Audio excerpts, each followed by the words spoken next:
제가 누구인지 제 소개를 조금 설명을 드리고요. 왜 정치를 하려고 하는지에 대한 배경, 그리고 앞으로 무엇을 하려고 하는지에 대한 정책 방향, 이런 식으로 해서 간략하게 설명을 드리도록 하겠습니다. 첫 번째 제 이력인데요. 저는 남원에서 초등학교, 중학교까지 마치고요. 고등학교는 이제 중앙초등학교, 용성중학교 졸업하고 전주의 영생고등학교로 저희가 79년 뺑뺑이었어요. 그래서 뺑뺑이 1기입니다, 저희가. 그래서 뺑뺑이 1기로 이제 전주 영생고등학교를 가서 82년에 이제 서울대학교에 입학을 해서 86년에 졸업을 했습니다. 그러니까 영생고 출신으로 이제 서울대가 저희가 다 1기들의 1기 처음 들어갔어요, 서울대학교를. 졸업하자마자 87년에 이제 23살이었는데 행정고시 합격했는데요.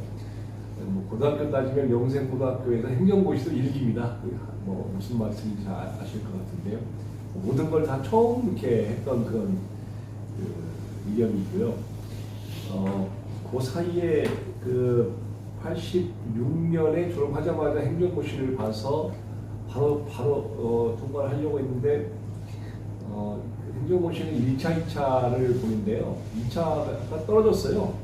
한 문제를 잘못 오해를 해가지고. 그래서 86년에 바로 여기 와서 눈이 좀 안 좋아서 단기사병 근무를 하면서 단기사병 근무 중에 2차 시험을 봐가지고 바로 합격을 했고요. 그 다음에 이제 근무를 마치자마자 88년부터 바로 근무를 시작을 했습니다. 24살에 이제 사무관으로 보건복지부 근무를 시작을 한 거죠. 이런 말씀을 드리는 것은 이제 저는 좀 공부하고 살아오면서 어떤 빈 공간이라는 게 없었습니다. 그냥 꾸준히 이렇게 일관되게 생활했다는 거고요. 저는 어린 나이에 이제 공무원 생활 시작을 하면서 많은 경험을 축적을 할 수 있는 기회를 가졌습니다. 94년에 미국 중부에 있는 인디아나 주립대에 석사과정을 가서 보니까 이게 제가 생각했던 과정이 아니더라고요. 사회 심리학을 하기 때문에 정책 쪽이 아니라서 2년 다니다가 95년에 뉴욕으로 옮겨서 뉴욕에 이제 콜롬비아 대학교 가서 보니까 콜롬비아 대학교의 사회행정학이었는데 석사과정에 가서 본격적으로 정책을 공부를 했습니다. 2002년에는 3년 동안 프랑스 파리에 있는 OECD에서 행정관으로 근무를 하면서 각 나라의 사회정책을 다 볼 수 있는 그런 훌륭한 기회를 가졌고, 2008년에는 또 미국 서부에 있는 캘리포니아의 랜드 연구소라고 세계적인 연구소입니다. 여기에서 초빙 연구원으로 근무하면서 연구자들과 같이 공부할 수 있는 그런 기회를 가졌습니다. 그러니까 미국에도 동부, 중부, 서부를 다 있었고요. 유럽에도 있어왔고, 그래서 미국과 유럽의 이런 정책 흐름이나 현실을 좀 볼 수 있는 남들이 갖지 못한 경험을 할 수 있었고, 이제 복지를 전공을 했지만 박사는 연세대학교에서 이제 의과대학의 보건학 박사를 취득을 하면서 보건교 분야에도 많은 교류와 지식을 쌓을 수 있는 기회를 가졌습니다. 저는 보건복지부 소속으로 있으면서 틈만 나면 청와대에 파견을 차출된 거죠. 청와대에 나갔었습니다. 그래서 DJ 정부 때 30대 청와대를 근무했고, 노무현 정부 때도 청와대에서 호출을 받았는데 그때는 제가 너무 보건복지부에 있을 기회가 없어서 조금 양해를 좀 구했습니다. 그래서 그때는 가진 않았고, 최근에 이제 박근혜 정부 때 인수위 갔다가 청와대까지 가서, 청와대가 이제 가서 보면은 각 부처에서 엘리트들이 다 나오기 때문에 사람들 다 이렇게 폭넓은 교류를 할 수 있는 기회가 되었고요. 2016년에 공무원 생활을 마치고는 이제 정당에서 근무를 하면서 또 여의도 쪽에도 많은 분들을 만날 수 있는 기회가 되었습니다. 정책에 강한 분들. 그래서 지금도 각 부처의 정차관이나 청와대 수석이나 비서관들이 상당히 후배나 친구들이 아직도 많이 보는데 있고, 국회에는 제가 학번 가면 8학번인데 여야 국회의원들이 여야를 넘나들어서 8학번 친구들이 되게 많습니다. 한 30명까지 되는 것 같아요. 조정식 의원이나 정태호 의원, 또 국민의힘의 박수영 의원 굉장히 많아요. 그래서 편하게 이렇게 친분을 가지고 있고 그동안 쭉 일하면서 30년 가까이 일하면서 계속 법률과 예산을 확보한 작업을 했기 때문에 이렇게 전문위원 부장관 친구들과도 굉장히 신뢰관계 갖고 있습니다.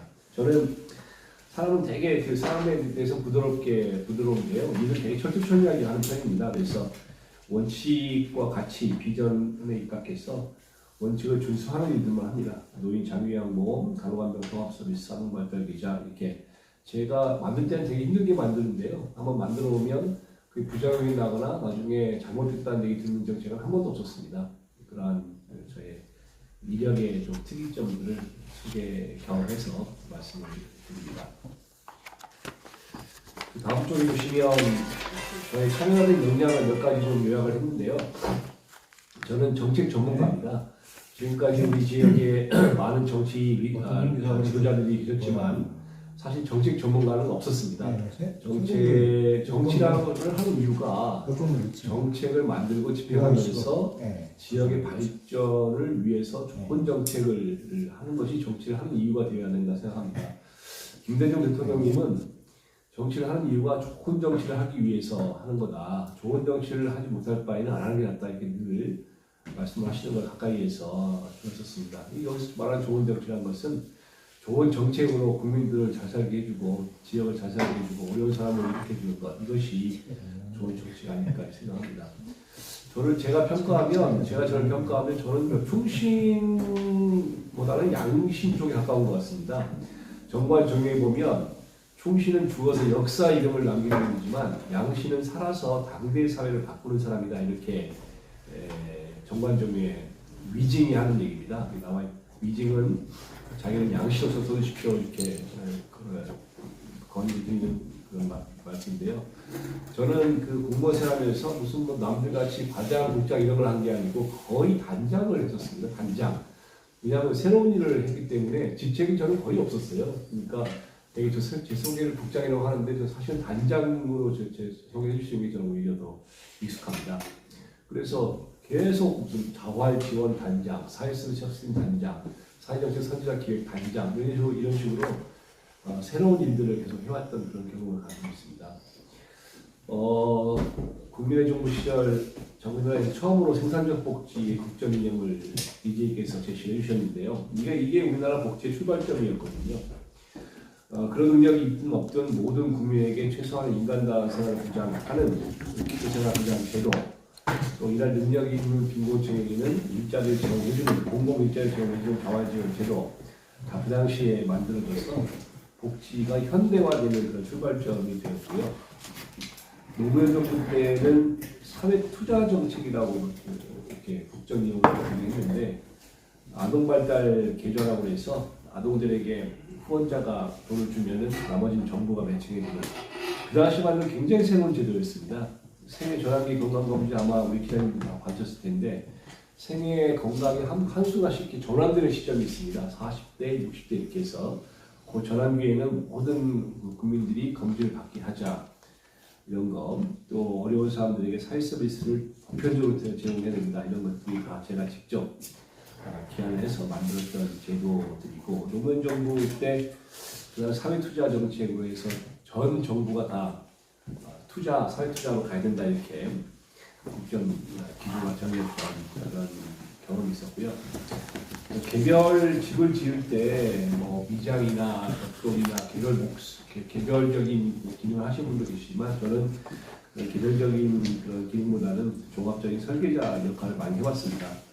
국민의 정부 생산적 복지, 참여정부 사회투자, 이명박 정부의 힘원 유릴, 박근혜 정부의 생애 맞춤형 복지 이렇게 그 전체 국정 이념을 다 만드는 그런 일들을 해왔고 저는 우리 지역이 지금 쇠퇴하는 흐름에 있는데 이런 쇠퇴 흐름을 좀 바꾸기 위해서는 단발성 프로그램도 도움이 되는데 더 필요한 건 종합 세트를 제시할 수 있는 역량 이것이 더 필요하다 이렇게 생각을 합니다.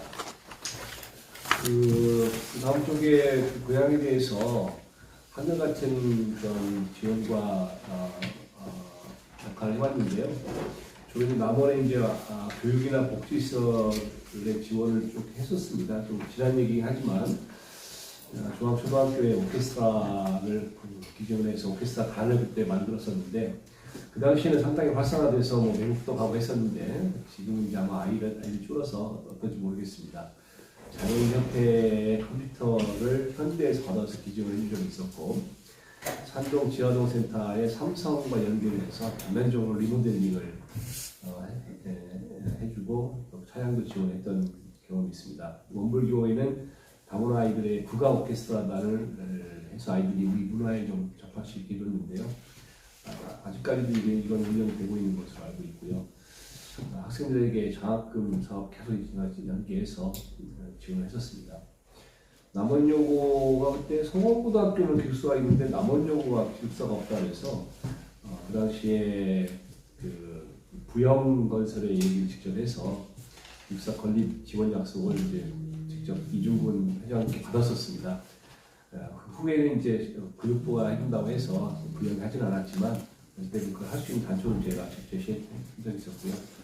2009년에 남원 요양병원을 건립하는 예산을 지원을 했었습니다.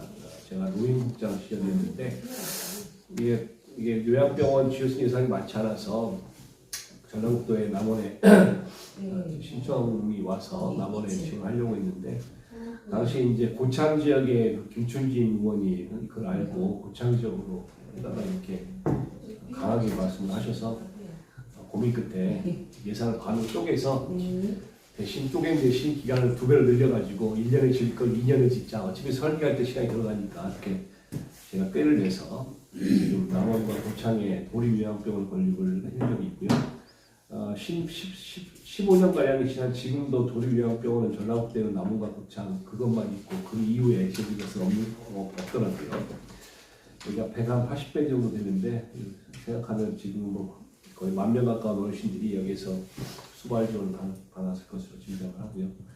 남원 승하원도 그때 건립을 하는 걸 예산 직접 지원한 적이 있는데 이게 지금은 잘 기억 못 하시지만 그 당시에 승하원이 없기 전에는 거의 사회장이 많았었습니다.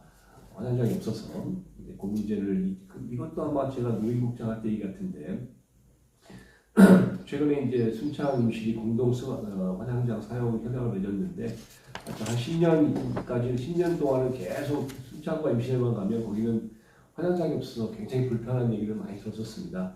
우리는 이제 그런 거 없이 저렴하게 하여튼 이 마지막 가시는 길 편안하게 모실 수 있는 기회가 되었고요.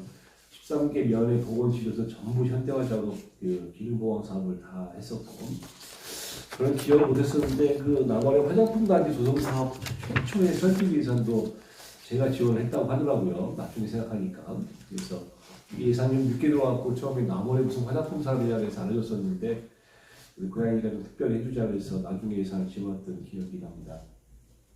뭐 개별 케이스는 잘 기억을 못하지만 우리 시민들의 아프신 분들의 민원에 대해서 아주 단골로 해소했습니다.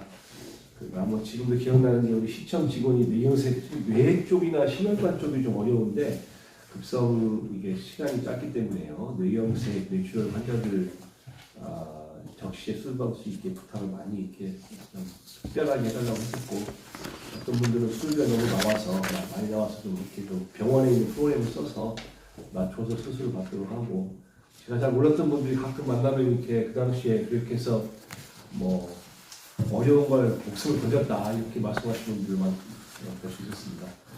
뭐 요즘은 김영란법이라서 뭐 안 되는 걸 대비할 수는 없는데 의사 선생님들께 뭐 한 번 볼 걸 두 번 보고 5분 볼 걸 10분 봐줘서 뭐 특별히 우리 남원 지역 주민들은 좀 건강 회복할 수 있게 도와달라 이렇게 부탁을 하고 최소한 이제 국회에 가면 하여튼 이 아프신 분들 수술을 받을 수 있는데 못 받아서 돌아가시는 분은 없도록 그렇게 하겠습니다.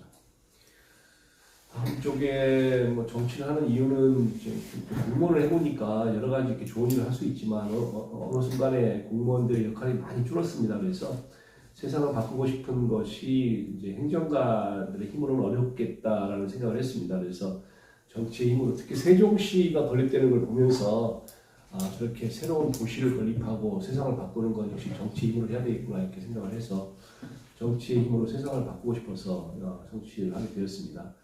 우리는 산업화 민주화 시대를 거쳐서 이제 복지화 시대이고 2025년부터는 노인 인구가 전 국민의 20%, 1,000만 명이 넘는 그런 시대가 되기 때문에 사실 우리나라가 저출산 고령화 세계 최고 수준이라서 성장 엔진이 다 꺼져가고 있습니다. 나라 자체가 사라질 위기에 처해 있고요.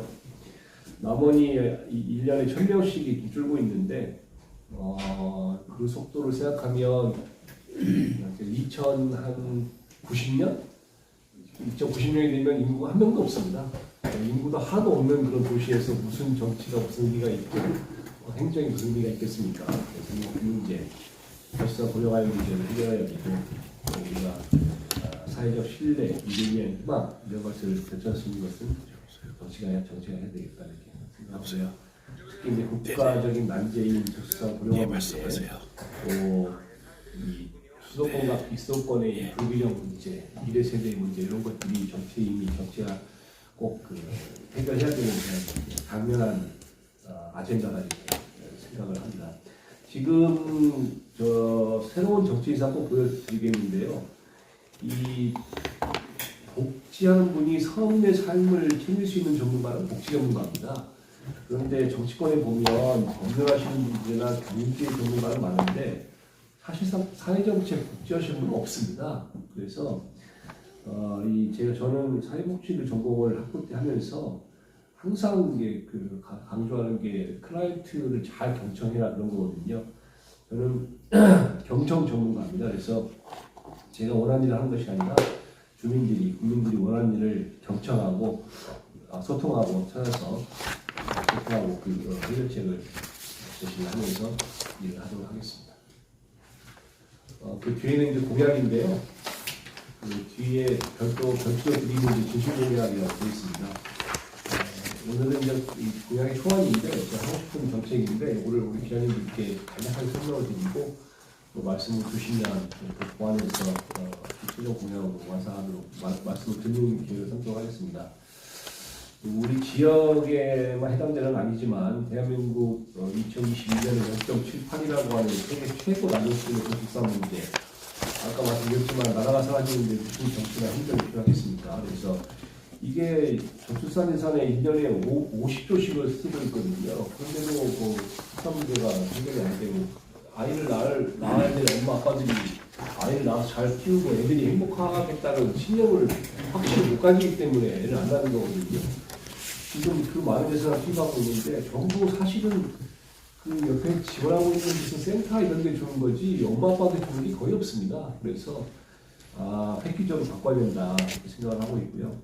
50조 중에서 한 반절 정도, 20조 정도만 엄마 아빠에 직접 주어도 그게 한 1억 됩니다. 1억 정도 연간 월 1,000만 원 정도 되기 때문에 엄마 예산 제도라는 걸 도입을 해서 엄마 아빠들이 그 예산을 가지고 자기들이 어디다 쓰겠다는 걸 직접 계획을 세워서 예산을 집행할 수 있게 이렇게 한번 바꿔보려고 엄마 예산들을 도입을 하겠다는 공약을 추진하겠습니다.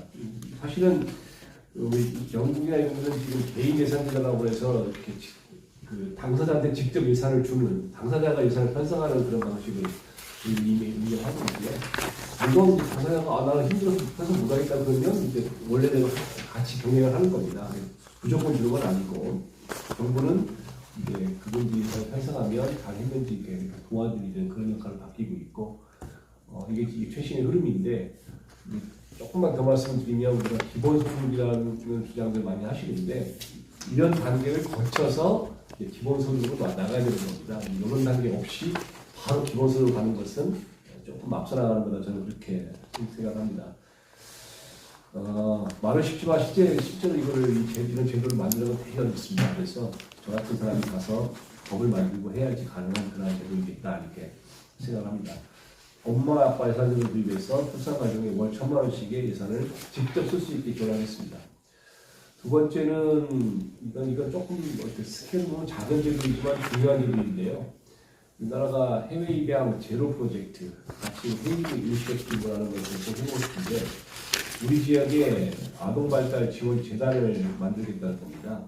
우리는 세계 최고 수준의 저출산에도 불구하고 지금도 150명씩 매년 해외로 입양을 보내는 입양 수출국이에요. 사실은 말이 안 되는 거죠.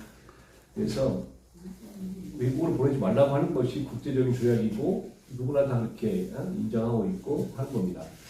우리 지역이 지금 원래는 남원만 따지면 1년에 나오는 애가 250명이었다가 150명으로 내려갔다는데 제가 그 150명까지 숫자를 확인 안 해봤는데 저는 한 250명을 알고 있었는데 근데 그런 애들을 갖다가 외국으로 나가는 애들을 우리가 받아서 재단을 만들어서 여기에서 영향할 수 있게 하자 그겁니다. 재단을 만들 테니까 그 재단에 애들을 키울 수 있는 충분한 지원을 해라. 면역 비용과 대학까지 학자금 등 지원하면은 우리가 키워주겠다. 한번 해보자 이런 이제 차원의 운동이고요. 스위스에 가면 페스타도시촌이라고 이렇게 이제 이런 각국의 아이들을 키우는 그런 그 마을이 있습니다. 거기는 관광단지가 됐어요, 오히려. 사례를 들어서 이거는 뭐 큰 제도는 아니지만 되게 중요한 그런 시그널이 되는 그런 우리나라가 좀 문명 국가로 좀 발돋움해야 되는 그 우리 지역이 한번 선도해보자 그 주장입니다. 청년이 중요한 거 아니겠습니까? 마을에 청년이 없으니까요. 저는 남원시 수창 이 지역에 청년들이 유익 활성화될 수 있는 제도를 두 가지 하려고 합니다. 하나는 청년 농업인 학습연제입니다. 이 농업도 지식 기반 농업이기 때문에 이 사람이 굉장히 중요한데요. 지금 우리 농업교육센터에서 많은 그 교육을 하고 있고 와서 이제 멘토들에게 이제 이 작물이나 재배 방법들 배워서 굉장히 열심히들 하고 있고 우리 청창농민 보니까 1년에 한 20명씩 들어와서 정말 감동적으로 일을 하고 있긴 한데 이게 몇 년 지나면 또 새로운 기술이 들어오고 하거든요. 그래서 한 10년이라고 썼는데 가령 원래는 7년에 한 1년씩 이 지역의 청년 농업인들을 해외에 가장 앞서가는 대학이나 농업 관련 대학 학과나 연구기관, 그다음에 회사 이런 데 보내서 직접 새로운 영농 기술을 습득할 그런 기회를 제공하자 이렇게 하는 겁니다. 청년들도 처음에 배운 그런 작물을 그대로 그냥 죽을 때까지 가는 게 아니라 매년 하다가 더 업그레이드된 기술을 배울 수 있다 이런 기회를 줘야 그분들이 농업이 자기들의 생애 직업이 될 수 있겠구나 이런 직업적 비전을 가질 수가 있는 거죠. 또 이제 한 7년이 지나면 애들이 이제 초등학교쯤 가는 나이가 됩니다. 그래서 그 한 1년간이라도 농업인을 하더라도 애들과 같이 해외 가서 애들도 해외의 그런 그 경험도 시켜주고 이렇게 줘야 가족끼리 좀 이렇게 안식도 하고 이런 기회가 되는 겁니다. 그래서 이런 그 청년 농업인 학습 연제를 저는 반드시 도입하겠습니다. 예산은 사실은 지금 지방 소멸 대응 기금으로 해도 되고요. 아니면 별도 예산을 편성을 해서 하는 게 큰 문제가 없을 걸로 저는 생각합니다. 그 다음 주에는 이제 청년 신재생연제 수행조합이라는 걸 저는 하고 싶은데요. 이 지역의 남원에서 신창을 따지면 여기에 오는 청년들에게 그 신재생에너지 우리 공공 건물 이런 데는 전부 태양광 같이 신재생에너지 발전 설비를 의무화시켜서 그 설비를 이런 협동조합에 거기 나오는 수익금을 협동조합 청년들에게 배분해주자는 거고요. 그렇게 해서 일단 이 지역에 유입되는 청년들에게는 월 한 100만 원씩의 소득이 기본적으로 창출될 수 있게 보장될 수 있게 하고 협동조합의 운영, 유지 이런 것도 발전 시설의 유지 이런 것도 협동조합에 주어서 추가적인 소득을 낳게 하자 이런 겁니다. 지금 현재 그 신재생에너지 촉진법이라고 되어 나와 있는데 지역 주민이 70% 이상이 동의하면 지역 주민의 참여를 좀 시켜주라는 그런 안이고요. 정부도 지금 협동조합 같은 데 주자라고 하는 안들이 나와 있긴 합니다. 그런 걸 받아서 우리가 청년 대상으로 해서 새로 이제 설립하는 것은 좀 청년 유입을 시키는 인센티브를 써보자 이렇게 하고 여기에 청년들이 100만 원 기본소득과 추가적인 일자리 통한 소득을 합해서 뭐 얼마 될지 모르겠습니다. 300만 원 이렇게 되면은 나머지 추가적으로 주거 애들 키울 수 있게 주거와 아이들의 학자금 요거까지만 패키지로 제공을 한다면 저는 청년들이 이 지역에 유입될 수 있는 어느 정도 인센티브는 되지 않을까 이렇게 기대를 하고 있습니다. 산업 분야인데요. 우리 지역이 산업적인 대책이 없습니다, 사실은. 근데 저는 남원 입시 순창 요 지역이 지리산 내륙권인데 영남과 호남의 접경 지역입니다. 그래서 사실은 크면서 평생을 영호남 지역 갈등으로 만국적인 지역 갈등으로 이제 우리가 갈등 속에 살아왔는데 고령화 시대가 접어들었으니까 영호남이 화합하는 범지리산 내륙권 발전 지원 특별법을 만들자는 것이 저의 안입니다. 3개 도와 7개 시군인데 7개 시군을 조금 더 넓혀서 접경을 해야 되니까 평창 임실 들어오게 하고 무주까지 들어오게 하고 이렇게 하면 한 10개 정도가 될 것 같습니다. 그래서 10개 정도의 범지리산 내륙권으로 해서 한 10개 정도의 시군의 각각의 특성을 감안해서 영호남인들이 화합할 수 있는 양육단지 아니면 교육단지, 연구개발 특화단지, 산업특화단지, 의료특화단지, 지역 돌봄 특화단지, 주거, 문화예술단지 이런 것들을 각 시군마다 한 개씩을 이렇게 설치를 하자는 안입니다. 예를 들어서 남원 같은 데는 국립의료원을 설립을 해서 지리산권 의료사학지대 해소를 하고 공공의료의 연구개발 특화단지를 설치하는 겁니다. 그래서 남원 지역은 국제적인 공공의료의 메카로 조성을 발전시켜 나가고 함양 같은 곳은 영호남인이 같이 거주하면서 나이 들어갈 수 있는 공공형 슈퍼주택 특화단지 저기 순창이나 임시 같은 경우는 장우수와 관련된 발효식품 특화단지 그래서 생산은 순창과 임시에서 하고 유통과 글로벌 진출은 영남권에서 같이 하고 이런 식의 구조를 짜나가면은 이것이 이 지역의 발전의 동력이 될 수 있을 뿐더러 대한민국의 새로운 성장 동력을 제시할 수 있는 그러한 하나의 틀이 될 수 있을 것 같다 이렇게 생각을 하고요. 일단 이 지리산 내륙권이 사실은 국가의 보조금이나 연구개발 자금의 지원의 사각지대입니다. 예를 들어서 R&D가 중앙정부 전체로 하면 20조가 되는데 남원에서 쓴 R&D는 10억밖에 안 돼요. 작년 같은 경우에. 그러니까 너무 조금 오기 때문에 그걸 그렇게 하지 말고 매년 범지리산 내륙권 발전 계획을 수립을 해서 이 지역에 있는 규모에 맞는 적정한 예산 지원을 중앙부처가 사전에 협의를 해서 가지고 영남인들이 같이 그걸 사업을 하는 이런 식의 좀 새로운 방안, 새로운 탑다운 방식 이런 것들을 해야 된다 생각하고 있고요. 중부 내륙 연기 발전 지역 지원 특별법이라고 충청 지역은 이미 이런 법이 지금 발의가 되어 있습니다. 이 지역도 굉장히 지원 사각지대거든요, 여기가. 그래서 그런 사례를 벤치와 같이 힘을 합하여 나가면 좋을 것 같다 이렇게 생각합니다. 네, 그 다음 거는 연기가 되어 있는 그런 정책인데요. 남원에는 첨단 공공 바이오가스 연구개발단지를 구성을 하도록 했습니다. 그래서 남원을 공공의료 연구개발의 국제적인 메카도시로 만들겠습니다. 바이오헬스가 사실은 이제 성장산업이고 미래산업이거든요. 모든 지역이 다 바이오하겠다고 하고 있어요. 아시다시피 오성과 대구에 첨단 복합단지가 있지만 여기가 아니어도 오성은 보세요. 식약처, 질병관리본부, 인체자원 중앙원에 공공기관이 엄청 이쪽을 많이 해 있고 대구는 뇌연구원, 한의기술응용센터, 3D 융합기술지원센터 엄청 이 공공기관이 많이 위치가 되어 있고 이거 외에도 지금 송도 한 10개 지자체가 총력을 좀 벌이고 있습니다. 그런데 코로나 같은 이런 신종 감염병, AI, 백신, 치료제, 말라리아, 앞으로 열대병도 문제가 되는데 말라리아 이렇게 이런 새로운 질병들은 아직은 시장이 형성이 안 되기 때문에 이런 단지들이 잘 연구 개발이 많이 부족한 실정이 있습니다. 우리가 남원의 국립의료원을 설립하기로 했기 때문에 이 국립의료원에 사명감을 가지고 이런 연구개발을 주도할 인재학 정책을 구축을 하자는 거고요. 남원의료원에 대한 과감한 시설장 투자를 해서 이런 첨단 공공 바이오스 연구개발의 거점으로 육성을 하자는 것이고 국제 인재학 센터를 두어서 각국의 공공과 관련된 인력을 유치해서 같이 상호 교류하자는 그런 내용이 되겠습니다.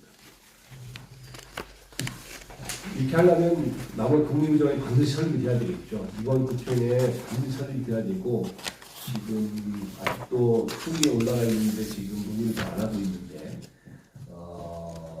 꼭 해야 됩니다. 이게 이 새만금 예산을 복원을 시키는 아주 결기를 갖고 하고 있는데 의정부는 사실은 전라북도 지사나 전라북도 의원들이 말만 하고 그렇게 결기를 가지고 하고 있지 않아요. 그래서 나머지 더 푸시를 해야 되고 만에 하나 될 걸 믿지만 만에 하나 안 되면 저는 다음 국회 가서 제일 먼저 목숨을 걸고 이걸 꼭 시키려고 하고 있습니다. 왜냐? 49명의 일대 정원이 중요한 게 아니라 이게 있어야지 공공의료화 할 수 있는 그런 근거가 되기 때문에 저는 추진을 하려고 하는 거고요. 만에 하나 이 현 정부가 예산을 못 쓰겠다. 사실은 그 국립부전을 기재부가 반대하고 있는 거예요. 사실 돈 쓰기 싫어갖고 의사한테 핑계대고 전 의도적이 있다 그러면은 국립부전을 저는 포기하고 고등교육법에 의거한 의대, 그러니까 재벌 그룹이나 아니면 대형 병원을 끌고 와서 고등교육법에 따라서 설립되는 의대라도 신설을 해야 되겠다라고 생각을 하고 있습니다. 그런데 그 다음까지 되고 일단은 국립부전을 가는 설립을 하겠습니다. 농민 공약은 사실 제가 모르는 분야라서 아직 조금 더 연구가 필요한데요. 일단은 농민 공익수당 60만 원씩인데 현재 농민들이 어려우니까 120만 원 이상을 하겠는데요. 이거는 지방자치단체에서 조례를 하고 있는데 그거는 부족할 것 같아서 농민 공익수당이라고 하는 거를